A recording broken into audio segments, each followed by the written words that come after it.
I know, buddy. I'm sorry we didn't get you any Martinsville hot dogs. This is how soft the Goodyear tires need to be at short tracks.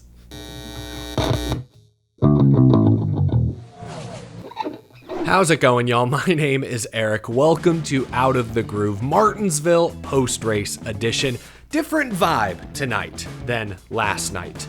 I'm feeling less emotions today, which I think is a good thing, considering the only emotions I felt last night were very negative emotions. We're going to break down the Cup race from all different angles. We'll talk about the top finishers, some brewing rivalries. We'll talk tires, short track package, put this race on the groovy gauge towards the end. But I want to kick things off with Denny Hamlin, our race winner. Can you believe it had been 10 years since Denny Hamlin last won a race at Martinsville Speedway? The recent numbers are great. A lot of top fives, hundreds and hundreds of laps led, but no wins since 2015. That changed today. And I should have seen it coming. I did not give Denny Hamlin the attention he deserved this week. Shoot, on our Wednesday night live stream, none of the panelists picked Denny Hamlin to win. In our defense, last year's spring race was dominated by Hendrick Motorsports. They finished 1, 2, 3, and the fall race was dominated by Ryan Blaney and Team Pensky.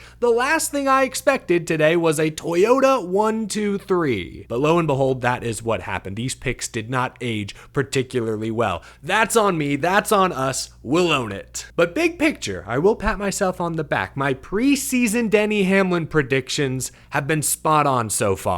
Over the winter, I heard from critics, from doubters, from naysayers that Denny Hamlin may be washed, past his prime. Chris Gabehart, gone. FedEx, gone. Joe Gibbs Racing completely shut out of the championship 4 last season. Maybe Denny Hamlin is finally on the back nine. Maybe he should pick up golfing full time. That's what the naysayers were saying in my comment section in December, January, even early February. But I stood firm. I stood up and said, whoa, guys, whoa. Denny Hamlin is a veteran driver, still one of the best short track racers in the NASCAR Cup Series today. And this push from NASCAR and Goodyear towards softer and softer tires that wear, that favors someone with Denny Hamlin's skill set. Look at recent history. Last spring, that crazy Bristol tire wear race, he won, going away. Richmond Spring always eats tires. Denny Hamlin won that one as well. Then they brought the option tire that wore even faster to Richmond Fall, and Hamlin was leading when he got hooked by Austin Dillon. Goodyear brought a softer tire to Martinsville in the fall. Hamlin finished 5th.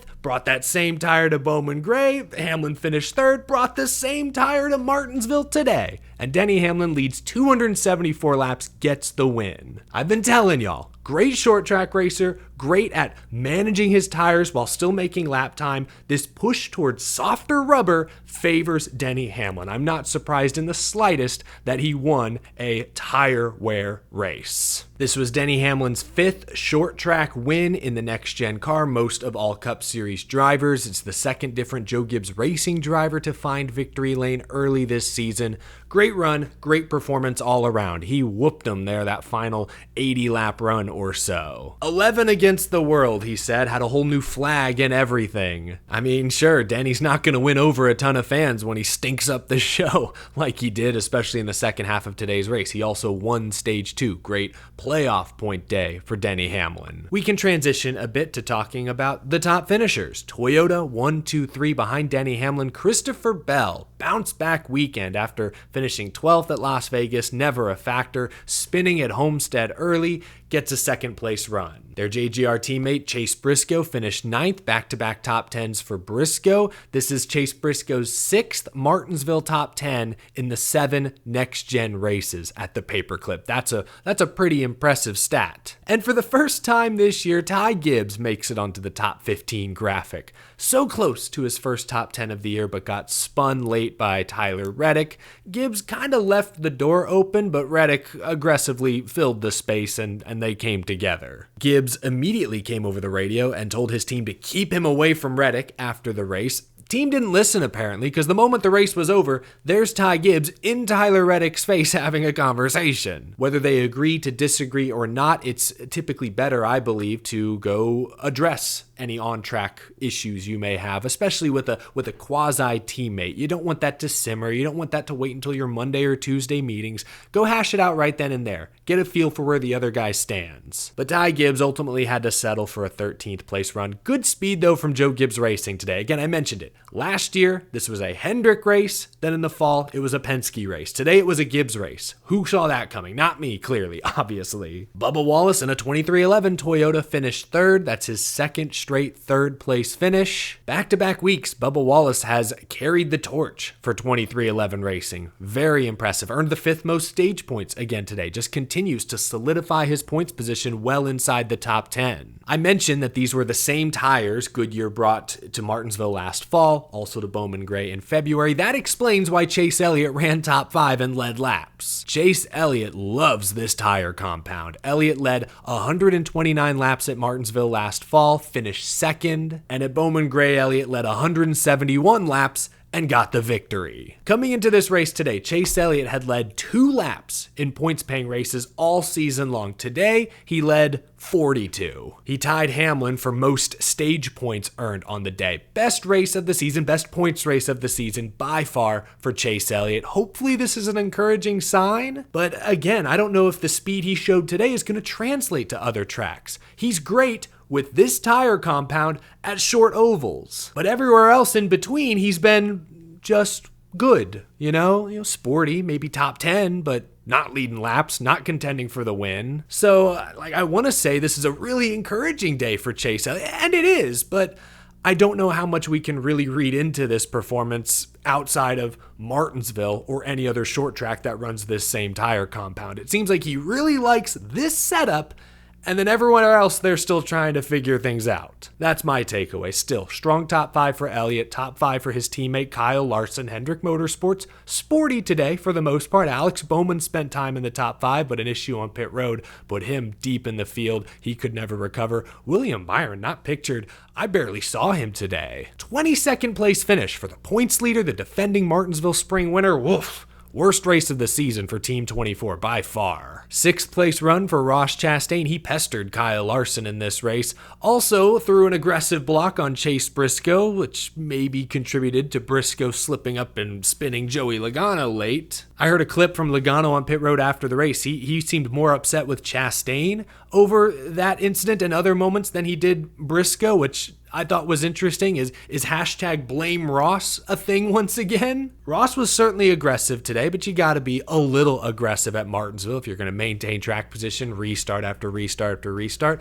Going back to the Briscoe-Logano contact, you see both drivers still finished inside the top 10. Joey, defending champion, first top 10 of the season, finally. But my take on that wreck is that yes, Chastain threw an aggressive block, but it's on Briscoe to not misjudge entry and clip the curb. I mean, that's why he slipped up the track and spun the 22. It was Briscoe's fault. Fortunately, Logano again was able to recover for a top 10 finish, but I'm sure he wanted more. Ryan Preece, 3rd straight top 10 finish. We know he's a great short track racer. Flat tracks are his specialty, but this transition to RFK racing is going extremely smoothly to start the season. Also a top 10 for Todd Gilliland. Want to give him a shout out for that. Good run for Michael McDowell, 12th. How about Ty Dillon, top 15? Deserves a ton of credit. I want to zero in on Team Pensky a little closer. Ryan Blaney entered this race as the most recent Martinsville winner. He also entered this race with a 3.5 average finish at Martinsville in the next-gen era. No one better. He finished 11th today and made a great charge through the field late in stage 2 to get some stage points, but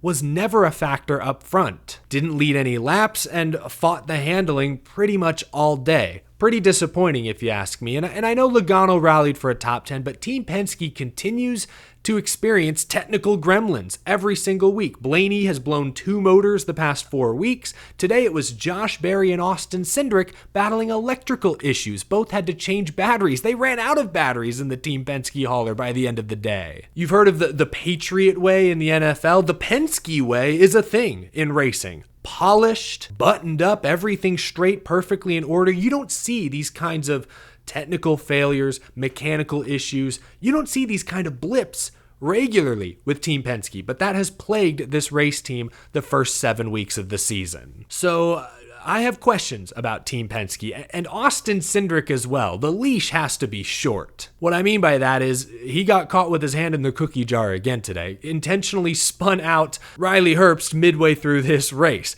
Back things up a little bit. They're 3 wide. Cindric's in the middle. He gets squeezed by Allmendinger and Herbst a bit. There's contact, but then clear as day, Cindric turns right, dumps Riley Herbst on purpose. I'll get this out of the way. I don't think there will be a penalty for that. It wasn't a right rear hook.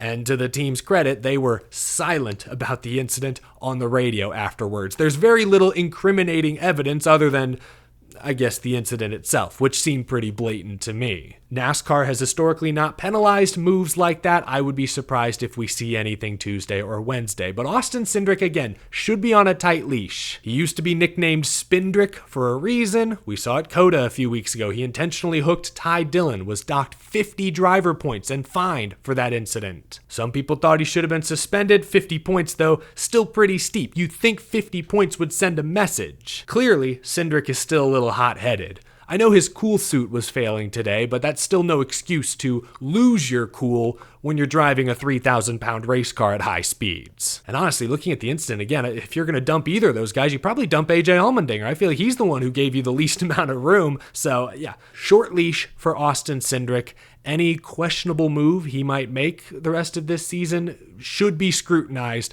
heavily. Looking through my notes here, I hope I didn't gloss over Ty Gibbs too much. I know Joey Logano gets a lot of credit for rallying to finish 8th after a late race spin. Gibbs was able to get to 13th. I don't think he quite had the car Joey Logano had today, but despite not getting his first top 10 of the season, Ty Gibbs did earn his first stage points of the year. So there are some positives he can take away from his performance today, even though the final result isn't as great as he was hoping for. I didn't want to gloss over Ty Gibbs. Had a lot of negative things to say about the 54 team this year. I want to give them some credit for their performance today.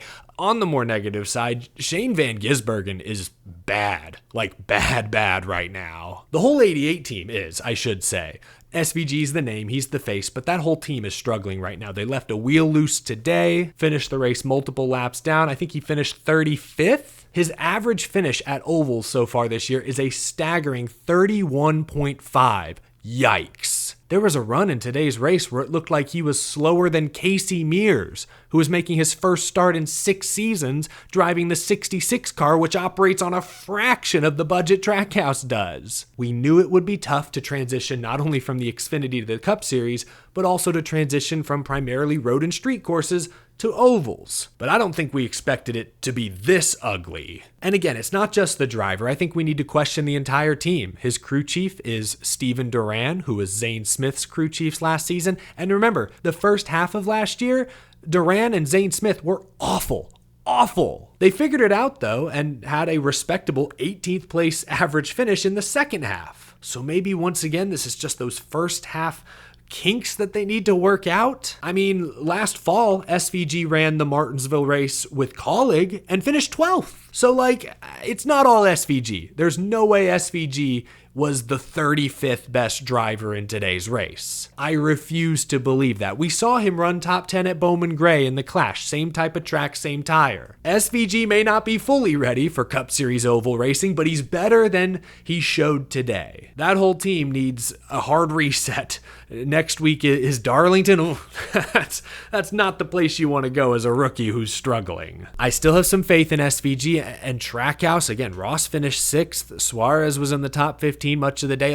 Like Trackhouse is okay to start this year. Hopefully the 88 team can pick up the pace sooner rather than later. But I think those are my main notes. I know Noah Gragson was upset with Chris Buescher over this stack-up incident where Buescher just didn't really slow down. I think his frustrations were valid. Chris Buescher had a rough day. He cleared himself off the nose of Carson Hocevar early on. Just a bad day for that old El Paso number 17. The usually smooth, steady, consistent, reliable Chris Buescher was anything but today. That's a bummer. I guess we can wrap things up by talking tires a bit.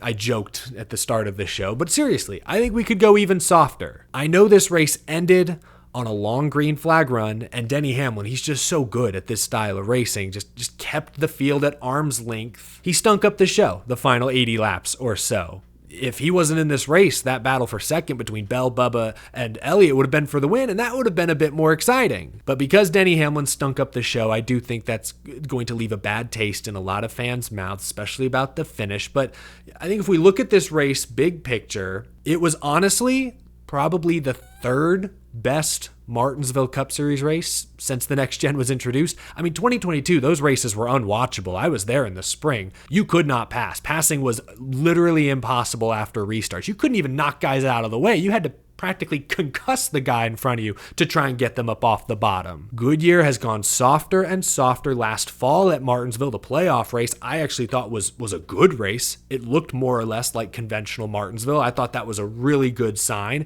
Today's race, not quite the same effect, but tire wear did still come into play, and we saw, especially in the first two stages with different teams pitting off sequence, taking 2, taking 4 tires, we saw how that would impact the running order and how certain drivers could work their way through the field. Logano pit for fresh tires with 80 to go and rocketed from 26th, 27th to finish 8th. So tires mattered, and good drivers, good cars, especially with a tire advantage, could make passes. Was this perfect? No, not by any means, which is why I do still plead with NASCAR and with Goodyear. Go softer. Keep going until it fails, I guess is what I'm saying. I hate to see another 2008 Brickyard race, but we survived Spring Bristol a year ago. That was a great race in my opinion. If we survive that, I think we can survive whatever experiment Goodyear cooks up next. So I'd love to see Goodyear go even softer at short tracks like Martinsville. I'm not kidding. This was probably the third best Martinsville race in the next gen era. 3rd out of 7, which isn't anything to celebrate, but point is, I don't think it's quite as dire as some make it out to be. They still shouldn't be shifting 4 times a lap at Martinsville. That's a bit absurd, but NASCAR and Goodyear need to keep pushing the tires. I think it made Phoenix a better race a couple weeks ago, having that super soft option that will probably become the main come fall. It made the last Martinsville race a lot better. I think it made that fall Richmond race last year better. It made Bowman Gray better. Keep pushing this direction. I think that's the most efficient and economical way to improve the state of short track racing right now. I would love more horsepower, but they're not giving it to us, at least not anytime soon. Until we finally pull that lever, the tires have to be the focus. Putting this race on the Groovy Gauge, powered by Electric E-Bikes. Head to electricebikes.com to find a ride that suits you. I'm not going to pretend what we saw today was great. Again, the 3rd best Martinsville Next Gen race is nothing to celebrate. I am going 50% on the Groovy Gauge for today's race. I would take this race over last night's Xfinity Series race 100 times out of 100. Sure, I felt more emotions, again, after last night's race, but like I said earlier, they were negative emotions. I feel kind of neutral after today's Cup Series race. Wasn't the most exciting. We did see beating and banging. We saw tempers, Gregson and Buescher swerving at each other under caution. There were moments, but when push came to shove, the best driver won the race. Going away. That's going to happen sometimes. Can we sit back at least and appreciate that Denny Hamlin is really good at this style of racing and continues to show it year after year? At least we can leave the track, turn off our TVs, knowing that the top 5 finishers deserve to be there. You couldn't say that about last night's Xfinity race, and frankly, you couldn't have said it about the truck race on Friday either. You could say that about tonight's race, so that puts some points in the bank, in my opinion. 50%, very average NASCAR Cup Series race. As an industry, clearly the short tracks still need work, but sometimes Martinsville is just that.